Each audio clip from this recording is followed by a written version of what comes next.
묵도하심으로 9월 20일 주일 예배를 시작합니다.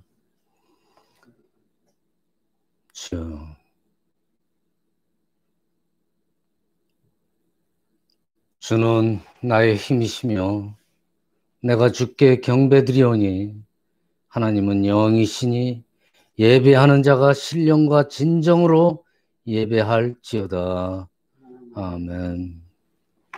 오늘도 거룩하신 하나님 전에 저희들 이렇게 불러주시고 저희들 영광 드리게 하여 주시니 감사드리옵나이다. 아버지 하나님, 이 시간 저희들이 주님의 그 크신 구속의 사랑과 한없는 은총을 믿고 이렇게 나왔사오니 보혈의 피로서 우리의 심령을 깨끗이 씻어 주시고 아버지 하나님 긍휼을 베풀어 주시옵소서. 저희들이 드리는 이 예배를 받아주시고 흠양하시며 영광 받아 주시옵소서. 예수님 이름으로 기도드리옵나이다. 아멘. 네, 찬양하라 내 영혼아로 개회 찬양 들으십니다. 찬양하라 내 영혼아, 감사하라 내 영혼아, 기뻐하라 내 영혼아입니다. 찬양하라 내 영혼아, 찬양하라 내 영혼아, 내 속에 있는 것들아 다 찬양하라.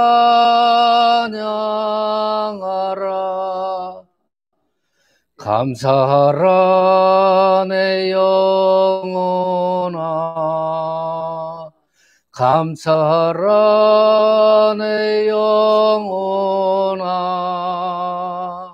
내 속에 있는 것들아 다 감사하라.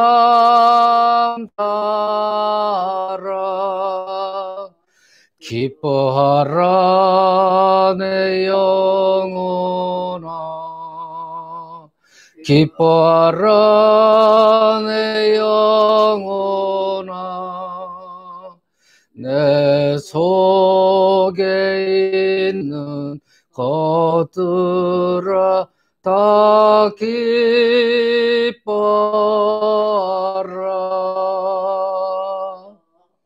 아멘. 성시교도 교독문 78번입니다. 함께 교독하십니다. 성시교도 교독문 78번입니다. 너희는 마음에 근심하지 말라. 하나님을 믿으니 또 나를 믿으라.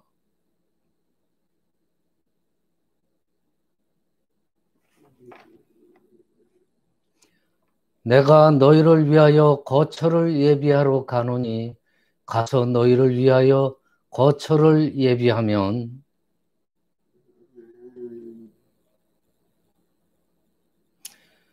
내가 어디로 가든지 그 길을 너희가 아느니라.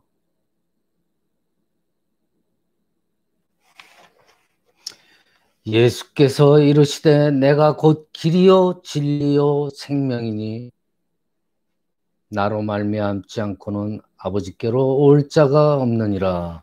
아멘. 이 시간 사도신경으로서 저희들 신앙 고백 드리십니다.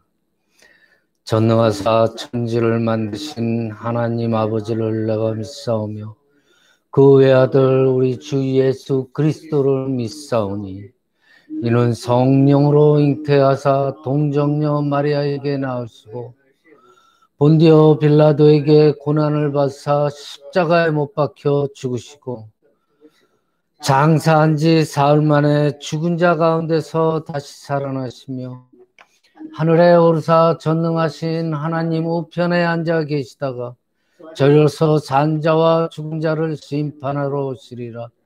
성령을 믿사오며 거룩한 공회와 성도가 서로 교통하는 것과 죄를 사해 주시는 것과 몸이 다시 사는 것과 영원히 사는 것을 믿사옵나이다. 아멘. 이 시간 하나님께서 저희들에게 주신 말씀은 누가복음 7장 11절로 17절까지입니다. 누가복음 7장 11절로 17절까지입니다. 예, 함께 봉독합니다. 스마트 주보에도 같이 있습니다. 주보에도 있고요. 함께 봉독합니다. 11절부터. 그 후에 예수께서 나인이란 성으로 가실새 제자와 많은 무리가 동행하더니 성문에 가까이 이르실 때 사람들이 한 죽은 자를 메고 나오니 이는 한 어머니의 독자요 그의 어머니는 과부라. 그 성에 많은 사람도 그와 함께 나오거늘 주께서 과부를 보시고 불쌍히 여기사 울지 말라 하시고 가까이 가서 그 관에 손을 대시니 맨 자들이 서는지라. 예수께서 이르시되 청년아 내가 내게 말하노니 일어나라 하시매 죽었던 자가 일어나 앉고 말도 하거늘 예수께서 그를 어머니에게 주시니 모든 사람이 두려워하며 하나님께 영광을 돌려 이르되 큰 선지자가 우리 가운데 일어나셨다 하고 또 하나님께서 자기 백성을 돌보셨다 하더라. 예수께 대한 이 소문이 온 유대와 사방에 두루 퍼지니라. 아멘. 할렐루야. 지난 한 주간도 주님 안에서 승리하셨을 줄 믿고 또 이번 주간도 이 말씀을 받고 말씀 힘으로 주님 안에서 승리하시기를 축원합니다. 자, 오늘 말씀은 예수님께서 죽었던 나인성 과부의 아들을 살려 주셨다고 말씀하고 있습니다. 많은 여러분들께서 궁금해 하시는 것이 있어요. 그게 뭐냐면은 저희 교회의 이름입니다. 사실 거의 26년 전에 나인성 교회라고 뉴욕에서 시작을 했었어요. 사실은 그 교회의 연장입니다. 그런데 여러 가지 사정상 2004년도에 잠깐 그 창립 예배 드리고 한 1년 좀 넘게 사역을 하다가 제가 여러 가지 사정으로 예배를 못 드리고 뉴욕 플러싱의 각 교회에 여러 군데 교회를 다니면서 부교육자로 거의 20몇 년을 사역을 했습니다.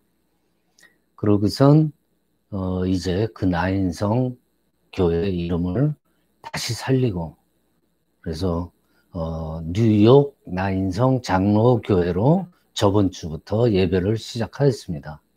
근데 이제 나인성 교회라는 이 이름을 20 몇 년 전에 2004년도에 창립을 할 때도 많은 분들이 심지어는 교회 권사님, 장로님, 목사님들까지도 누구 이름이냐? 이게 어느 분 이름이죠? 나시성을 가진 인성이라는 사람. 한국에 조인성이라는 영화 배우도 있죠. 그러니까 자꾸만 그렇게 물어보시는 거예요. 그럴 만도 한 게 이 성경이 아주 짧은 구절이죠. 누가복음 7장 11절부터 17절까지밖에 안 나오는 아주 짧은 예수님의 사역이 나타나고 있는데 많은 분들께서 그 사역 내용을 뭐 읽고는 계셨겠죠. 그렇지만은 기억을 못 하시는 거예요. 근데 저는 그 나인성교라는 이름을 사실은 제가 술로 인해서 또 여러 가지 사탄 마귀에 사로잡혀가지고 세상에 접해 살 때 제 마음 한구석에서는 주님 살려주세요. 왜 저를 이렇게 내버려 두십니까? 제발 저를 붙잡아 주세요. 저를 붙잡고 기적을 일으켜 주세요. 그래서 제가 신학교를 갔어요. 신학교를 가서 우연히 이렇게 보다가 들추는데 누가복음 7장 11절에 나인성 과부의 아들을 죽은 아들을 살리시는 예수님의 기적을 제가 본 거예요. 그래서 이거다. 예수님께서 나를 살리시려면은 기적을 일으켜서 분명히 살리실 수 있는 분이구나. 나는 앞으로 교회를 만약에 내가 하면은 교회 이름을 나인성으로 하겠다. 그 신학교 다닐 때부터, 그러니까 30년이 넘죠. 40년 가까이 되는 그때 이미 저희 교회는 이름이 지어져 있었습니다. 그래서 기적을 바라는 마음으로 꼭 어떤 치유의 역사나 어떤 그런 역사보다도 내 마음에 변화가 일어나는 그러한 치유의 역사, 그러한 기적들, 여러분들 마음에서 기적이 일어나기를 소원하는 그러한 바람으로 저는 나인성 교회라는 이름을 계속 사용하렵니다. 자, 본문으로 돌아가서 죽었던 자가 다시 살아난다. 이것은 참 엄청난 기적입니다. 그런데 이 예수님께서 죽었던 청년을 살리신 것을 하나의 그 기적으로만 생각해서는 안 됩니다. 예수님께서 죽은 자를 살리셨구나, 그렇구나 하고 무의미하게 다음 장으로 넘어가면 안 돼요. 이 사건이 우리에게 주는 메시지가 무엇인지를 우리는 분명히 알아야 돼요. 과연 메시지가 무엇인가? 주된 메시지. 자, 예수님께서 죽은 자도 다시 살리실 수 있는 전능하신 하나님. 바로 이 메시지입니다. 전능하신 하나님이시라는 것을 나타내기 위한 메시지예요. 즉, 이 사건은 어떻게 보면 예수님의 자기 계시적, 하나님이신 예수님의 자기 자신의 계시적 성격을 가득 있다는 거예요. 자, 그리고 이 사건이 주는 또 다른 메시지가 있습니다. 그것은 아주 중요한데요. 지금 이 시대에도 이런 기적을 경험할 수 있다는 거예요. 그 메시지를 주시는 거예요. 오늘날에도 성경을 통해서. 어떻게 하면 이 시대에도 이런 기적을 경험할 수 있을까?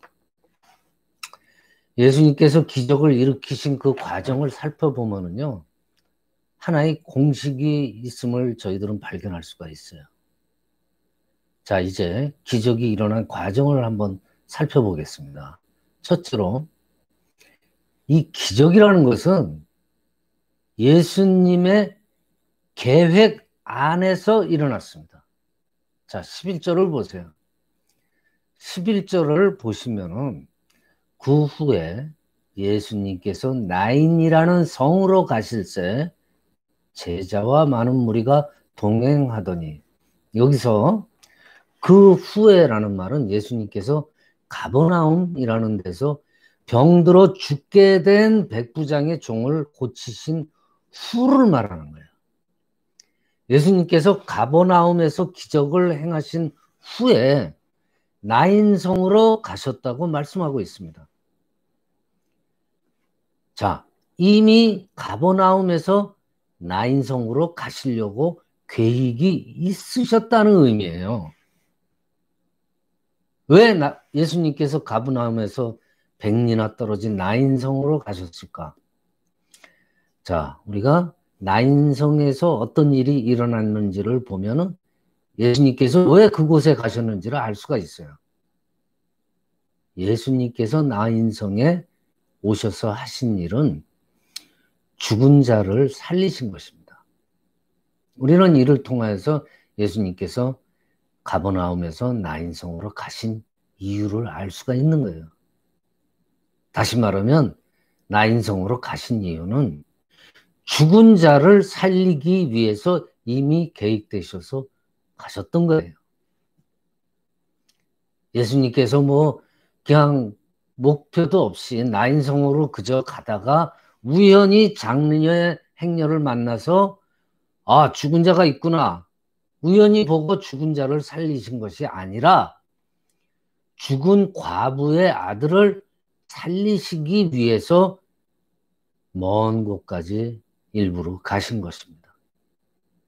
즉, 기적이라는 것은 우연히 일어나는 것이 아니라 하나님의 계획 가운데 일어난다는 것입니다.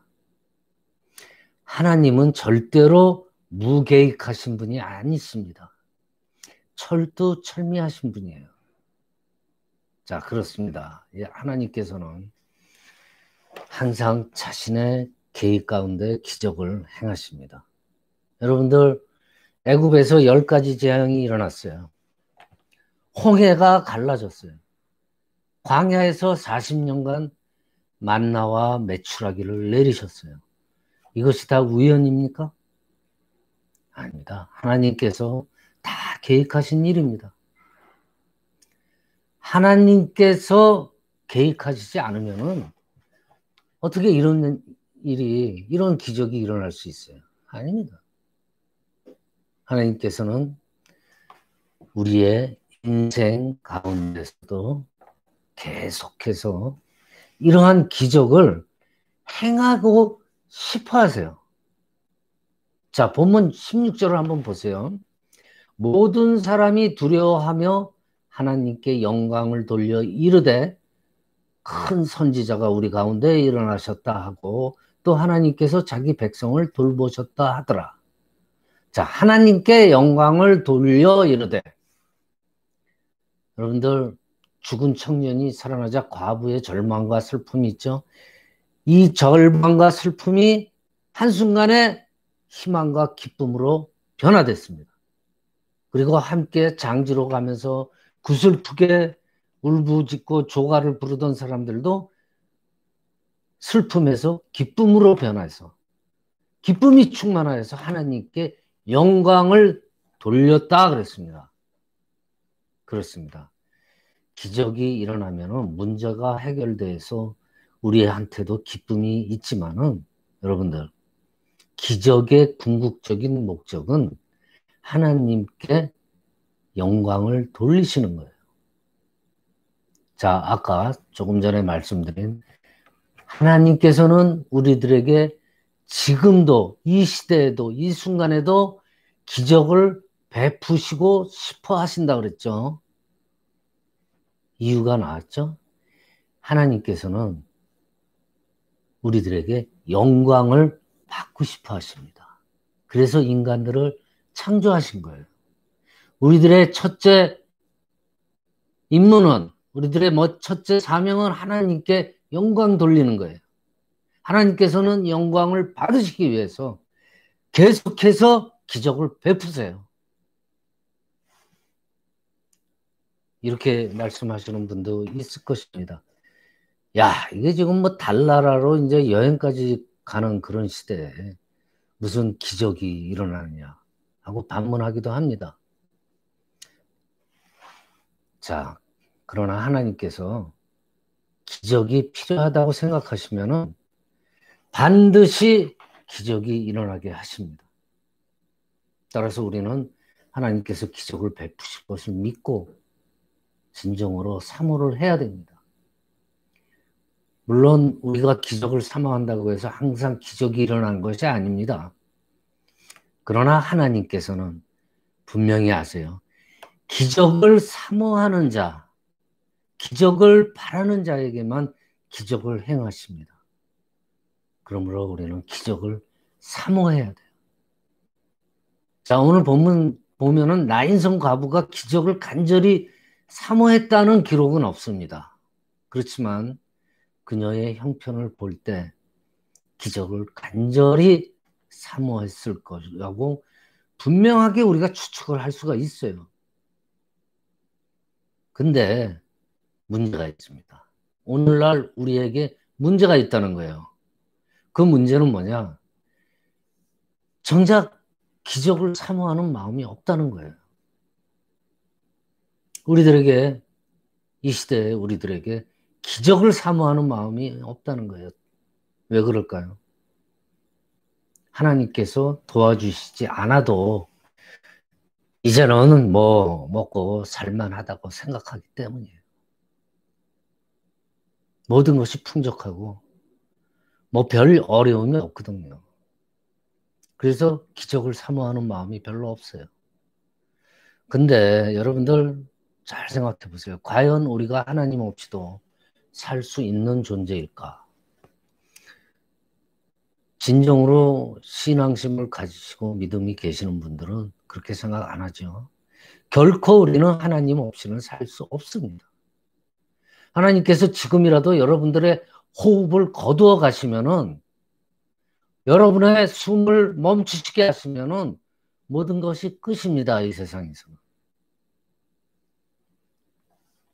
자, 기적은 사모하는 자의 것입니다. 상황에 상관없이 하나님의 기적을 사모함으로 하나님께서 우리의 삶에 개입하시게 해야 됩니다. 자, 첫째로 하나님께서 기적은 하나님의 철저한 계획에 의해서 이루어진다. 둘째로 이 기적이라는 것은 하나님께서 불쌍히 여기시는 곳에도 일어났습니다. 긍휼히 여기시는 곳에서 일어났다는 거예요. 예수님께서 나인성에 도착하시자마자 과부의 죽은 아들을 메고 가는 장녀 행렬을 보고, 자, 여러분들, 이 나인이라는 뜻, 나인성의, 그러니까 나인타운이죠. 이 나인이라는 뜻은 즐거움이에요. 행복이에요. 즉, 행복의 도시, 즐거움의 도시인데, 이 즐거움의 도시, 나인성에서 가장 슬픈 사건을 예수님께서는 접하시는 거예요. 장례 행렬이 갑니다. 장례 행렬의 뒤를 따라가는 구슬프게 우는 여인이 있었어요. 그녀가 바로 죽은 청년의 어머니인 나인성 과부입니다. 예수께서는 이 여인을 보시고 뭐라고 말씀하십니까? 13절을 보세요. 주께서 과부를 보시고 불쌍히 여기사 울지 말라 하시고 불쌍히 여기셨습니다. 즉 예수님께서는 과부의 슬픔을 목격하시고 비통함과 연민을 느끼셨던 거예요. 그리고 바로 그런 마음이, 긍휼의 마음이 기적을 만들어낸 것입니다. 그렇습니다. 여러분, 지금도 주님께서 이렇게 불쌍히 여기시는 곳에 기적이 일어납니다. 성경에는 많은 기적이 소개되고 있습니다. 그렇지만 다 보면은 공통점이, 그 기적의 배후에는 항상 주님께서 긍휼히 여기심이 있었습니다. 불쌍히 여기심이 있었다는 거예요. 흉악하게 귀신 들린 딸 고쳐주신 거, 예수님께서 그녀를 보고 너무나 불쌍히 여기서 긍휼히 여기서 고쳐준 거예요. 벳세다 광야에서 보리떡 2개, 물고기 5마리, 5,000명을 먹이는 기적을 베푸시는 것도 예수님께서 그 광야에서 방황하는 무리들을 보시고 불쌍히 여기셨기 때문에 기적을 일으키신 거예요. 병든 자들이 고침을 받았던 거 보세요. 다 주님께서 그들을 불쌍히 여기셨다고 말씀하고 계십니다. 그렇습니다. 여러분들, 주님께서 불쌍히 여기시면은 우리에게 기적이 일어납니다. 따라서 기적의 주인공이 되기 위해서는 하나님께 불쌍히 여김을 받는 자가 되어야 돼요, 우리가. 자, 그러면 어떻게 하면은 주님께 불쌍히 여기심을 받는 자가 될 수 있을까? 크게 2가지 방법이 있습니다. 첫째로 지금 말씀드린 주님께서 우리를 불쌍히 여겨달라고 기도하는 거예요. 주여, 저희를 불쌍히 여겨 주시옵소서. 긍휼을 베풀어 주시옵소서. 성경에는 자신을 불쌍히 여겨달라고 기도해서 기적을 경험한 자들이 많이 있습니다. 따라서 주님, 저는 죄인입니다. 저는 죄인이오니 불쌍히 여겨주세요 라고 간절히 간구해야 돼요. 자, 그런데 이 세대는 이 불쌍히 여겨주세요 라고 기도를 하는 사람들이 많지 않은 게 아니라 거의 없어요, 이제. 왜 그럴까요? 자신이 노력해서 좀 열심히 살아보니까 뭐 손에 쥐는 것들이 많거든요. 뭐 남의 힘 안 벌리고 기도 안 해도 뭐 열심히 일해서 먹고 살잖아요. 자신의 힘과 능력. 또 이 엄청나게 발달한 세상의 과학과 그 세상의 문명으로 그냥 충분히 잘 살 수 있다고 그냥 막연하게 생각하는 거예요. 그러니까 간절한 게 없는 거예요. 저를 불쌍히 여겨주세요. 아니, 내가 뭐가 불쌍해? 이렇게 생각하는 거예요. 이런 순간순간 주님께서 도와주시지 않으면 살 수 없습니다. 여러분들이 이렇게 풍족하게 아무 걱정 없이 건강하게 사는 거 여러분들 힘과 능력으로 된 걸로 착각하지 마세요. 결코 주님께서 도와주시지 않으시면 지금의 여러분이 없습니다. 순간순간 주님께서 도와주시지 않으면 살 수가 없다고 생각을 해야 돼요. 이런 생각이 없이는 결코 주님께 불쌍히 여겨달라고 기도할 수가 없는 거예요. 자, 둘째로 다른 사람을 또한 불쌍히 여기는 마음을 가져야 돼요. 주님, 저를 불쌍히 여겨주세요. 물론 그렇죠. 그리고 둘째로 또 다른 사람, 내 주변의 사람을 불쌍히 여길 줄 알아야 된다는 거예요. 예수님께서 산상수훈에서 뭐라 그러셨습니까? 긍휼히 여기는 자는 복이 있나니 그들이 긍휼을 받을 것이며 그랬어요. 두 가지가 다 나왔죠. 첫째 말씀드린 긍휼을 받아야 된다. 둘째로 긍휼히 여기는 자는 복이 있나니 그랬습니다. 남을 긍휼히 남을 불쌍하게 여기는 자는 복이 있다고 그랬어요. 그렇게 되면은 나도 긍휼을 얻는다고 그랬어요. 예수님께서. 우리가 다른 사람을 긍휼히 여길 때 주님께서 우리를 긍휼히 여기시는 겁니다. 자, 셋째로는 내가 누군지를 알아야 돼요. 자기 자신이 누구인지를 아는 자를 통하여서 기적은 일어났어요. 14절 하반절을 보세요. 청년아, 내가 내게 말하노니 일어나라 그러셨어요. 우리는 여기에서 예수님께서 죽은 자를 살리신 방법에 대해서 주목을 해야 됩니다. 예수님께서 죽은 자를 살려달라고 하나님께 기도하지 않으셨어요. 죽은 자한테 직접 일어나라고 명령을 하셨어요. 어떻게 예수께서 죽은 청년한테 그렇게 말씀하실 수 있을까? 예수님께서는 예수님 스스로 자신을 죽은 자를 살리실 수 있는 하나님으로 자기 자신을 분명히 인식하고 계셨기 때문이에요. 예수님께서 죽은 자를 향해서 일어나라고 명령하셨다는 것은 자기 자신을 분명히 하나님으로 인식하셨기 때문이에요. 즉, 자기 자신을 알았겠다는 거예요. 즉, 기적의 주인공이 되기 위해서는 먼저 자신이 누구인지를 알아야 된다는 거예요. 우리가 누굽니까? 우리는 전능하신 하나님의 자녀입니다. 우리가 하나님의 자녀인 것을 그러면 어떻게 알 수 있을까요? 요한복음 1장 12절. 영접하는 자, 곧 그 이름을 믿는 자에게는, 예수님을 믿는 자에게는 하나님의 자녀가 되는 권세를 주셨다라고 약속하셨습니다. 하나님의 자녀가 됐습니다.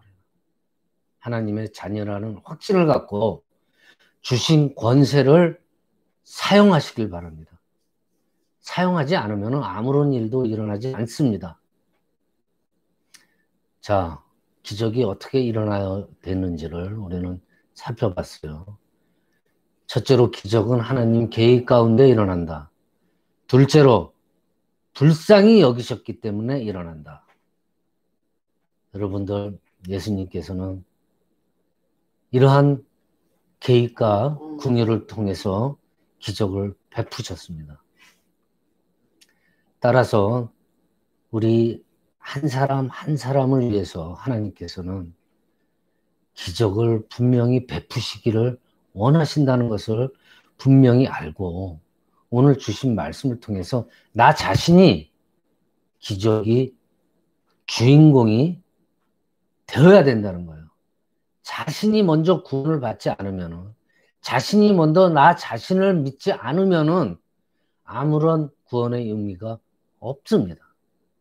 자신에게 일어나지 않는 기적이라는 것은 아무런 의미가 없다는 거예요. 말씀을 마치겠습니다. 하나님의 기적은 단지 우리를 구원하는 데서 멈추지 않습니다. 우리를 자녀로 삼으신 주님께서 계속해서 우리에게 기적을 주시고 싶어 하십니다. 이것은 마치 하나님께서 이스라엘 백성들을 애굽에서 건져내셨을 뿐 아니라 홍해를 건너고 40년간 광야에서 만나와 메추라기를 먹이시는 그 기적을 베푸셨던 것처럼 우리를 자녀로 삼으신 후에도 계속해서 기적을 베푸시기를 원하시는 거예요. 하나님의 기적을 사모하고 불쌍히 여기심을 간구할 때 계속해서 우리는 기적을 경험할 수가 있습니다. 결론으로 우리는 기적의 구경꾼이 아니라 기적의 주인공이 돼야 됩니다. 그러한 주인공이 되시는 은혜가 있기를 주님의 이름으로 축복합니다. 기도드리겠습니다. 우리의 창조주 아버지 하나님 감사합니다. 주님 앞에 우리의 마음을 모아서 나가게 하심을 감사드리옵나이다. 우리 성도님들이 각자 다른 처소에서 예배를 드립니다만 한 마음 한 뜻으로 주님 한 분만 바라보기를 원하옵나이다. 우리 마음의 중심을 들여서 온전한 예배로 나아가는 그러한 시간 되기를 바라옵나이다. 정말 끝이 보이지 않고 있는 코로나19 그 불편함, 두려움 가운데서 살아가면서 불평만 앞서서 더 기도하지 않고 아버지 하나님께 깨어있지 못했던 저희들을 회개하옵나이다. 세상의 빛과 소금이 되라 말씀하신 그 하나님 앞에 아버지 하나님 과연 우리는 얼마나 떳떳할 수 있을까요? 되돌아봅니다. 무릎 꿇고 눈물의 회개로 다시 거듭나는 저희들 되게 하여 주시옵소서. 우리 뉴욕 나인성 장로교회 성도님들이 함께 마주할 수는 없지만 서로 더욱 중보 기도하면서 안부를 나누며 하나 되게 힘쓰는 그러한 저희들 되게 하여 주시옵소서. 특히 이 정말 함께하지 못하는 이러한 시대에 가정 예배에 더욱 힘써서 자녀들과 예배의 기쁨을 함께 나누게 하여 주시옵소서. 그래서 나인성 과부의 기적을 경험하는 그러한 저희들 되게 하여 주시옵소서. 우리의 치료자 되시는 예수님의 이름으로 기도드리옵나이다. 아멘. 자, 이제 찬송가 325장 찬양 드리십니다. 찬송가 325장 찬양 드리십니다. 예수가 함께 계시니 시험이 오나 겁없네. 기쁨의 근원 되시는 예수를 위해 살리라. 날마다 주를 섬기며 언제나 주를 기리고 그 사랑 안에 살면서 딴 길로 가지 맙시다. 이 세상 사는 동안에 주 이름 전파하면서 무한한 복락 주시는 예수를 위해 삽시다. 날마다 주를 섬기며 언제나 주를 기리고 그 사랑 안에 살면서 딴 길로 가지 맙시다. 이 세상 친구 없어도 예수는 나의 친구니 불의한 일을 버리고 예수를 위해 삽시다. 날마다 주를 섬기며 언제나 주를 기리고 그 사랑 안에 살면서 딴 길로 가지 맙시다. 주께서 심판하실 때 잘했다 칭찬하리니 이러한 상도 받도록 예수를 위해 삽시다. 날마다 주를 섬기며 언제나 주를 기리고 그 사랑 안에 살면서 딴 길로 가지 맙시다. 아멘. 이 시간 봉헌 기도 드리십니다. 좋으신 아버지 하나님 감사합니다. 이 시간 저희들이 정성을 모아서 아버지 하나님께 헌금을 드리옵나이다. 우리가 가진 모든 것 주님의 것입니다. 주님께서 허락하신 것들입니다. 그렇게 당연히 주님께 드려야 될 것들입니다. 우리의 마음에 헛된 욕망과 욕심을 버리고 우리의 모든 것들이 주님의 것임을 지금 드리는 이 헌금을 통해서 고백하게 하여 주시옵소서. 우리의 시간, 또 우리의 육신, 또 우리의 소유와 모든 삶 전체가 하나님의 것입니다. 마음을 다해서 드리는 이 예물을 통해서 하나님 영광 받으시고 이 예물이 주님께서 기뻐하시는 곳에 사용되게 하여 주시옵소서. 예수 그리스도의 이름으로 봉헌기도 드리옵나이다. 아멘. 자, 이 시간 교회 소식과 광고 시간입니다.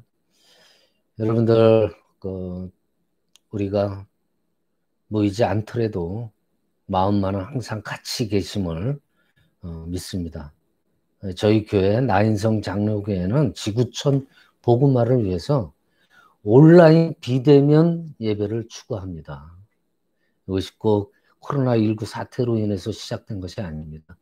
저희는 3, 4년 전부터 이미 시대가 변함을 보고 예수님께서 그 시대의 사명, 그 시대의 문명, 그 시대의 사회를 통해서 그 시대에 맞게 생활하시면서 그 시대의 툴들을 이용해서 사역하셨듯이 우리도 오늘날의 이 시대의 툴들을 이용해서 온라인 비대면 예배를 추구를 하려고 3, 4년부터 계획을 했었습니다. 이제야 비로소 시작을 합니다. 그래서 한국과 타주 그리고 앞으로는 우리가 선교 후원을 할 온두라스 그리고 미약하지만 지금도 후원하고 있는 일본 즉 한국, 미국 내 타주, 온두라스, 남미, 일본에서도 함께 예배를 드리고 있습니다. 특히 카카오톡에 참 편하잖아요. 거기에 단톡방이 있습니다. 저희 교회. 그래서 그 단톡방을 통해서 서로 연락을 자주 하시도록 합시다. 또 몸이 불편하신 성도님들 위해서 중보기도 부탁드립니다. 특히 저희 어머님이신 이영수 권사님 내암 수술 후에 그 회복을 위해서 여러분들께서 간절히 기도해 주시기를 부탁드립니다. 특별히 왼쪽 손과 왼쪽 다리가 신경이 좀 부족합니다, 지금. 그래서 거동이 불편하신데 거동이 잘 되도록 해달라고 빠른 회복을 해달라고 여러분들께서 전 세계에서 같이 기도를 하면 기적이 일어날 줄 믿습니다. 여러분들 기도 부탁합니다. 그리고 우리 나인성 신앙 공동체에서 함께 하시는 분들 중에서 정말 서로 모르게, 알게 모르게 마음과 몸이 불편하신 분들이 계실 겁니다. 서로 불편하신 분들을 위해서 이름은 모르지만 서로 기도해 주시길 바랍니다. 참고로 현재 우리 교회 선교 현황을 간단하게 말씀드립니다. 온두라스에 선교 지원을 할 거고, 그리고 일본 선교 지원을 하고 있습니다. 그리고 저희 교회의 특징은 내적 치유입니다. 그리고 이제 그를 통해서 특히 알코올 중독자 선교를 하고 있습니다. 그래서 온두라스 선교, 일본 선교, 알코올 선교를 지원하고, 그리고 새 생명의 사람들을 통해서 내적 치유를 지원하고 있습니다. 저희 교회는 뭐 사역자 사례비가 없습니다. 오히려 사역자가 기금을 충당해 가면서 이끄는 그러한 신앙 공동체입니다. 여러분들이 바치시는 헌금, 후원금은 주로 전 세계의 지구촌 복음화 선교비로 주로 쓰인다는 것을 아시길 바랍니다. 그리고 이제 온라인 언택트를 온택트라고 그러죠. 온라인 세상, 그리고 언택트, 택을 안 하고 컨택을 안 하고 언택트라는 거죠. 온라인 언택트를 줄여서 이제 한국에서는 온택트라고 그럽니다. 온택트. 저희 교회는 바로 이 온택트 교회를 지향합니다. 그래서 하나님께서 저희들에게 주신 이 세상 문명의 이 시스템, 좋은 툴들을 가지고 전 세계 복음화를 꿈꾸는 그러한 교회입니다. 많이 동참 및 기도 후원하여 주시길 바랍니다. 마지막으로 나인성 과부의 기적을 경험하는 뉴욕 나인성 장로교회 앞날을 위해서 함께 기도해 주시길 바랍니다. 자, 이 시간 축복 기도로 예배를 마칩니다. 지금은 우리의 극진하신 사랑과 성령님의 교통하심이 항상 십자가의 본질을 잊지 않고 십자가 사랑을 사모하며 긍휼히 여김을 간절히 사모하며 한국과 미국 전 세계 뉴욕 나인성 장로교회 성도님들 머리 위에 이제로부터 영원토록 함께 계실지어다. 아멘. 감사합니다.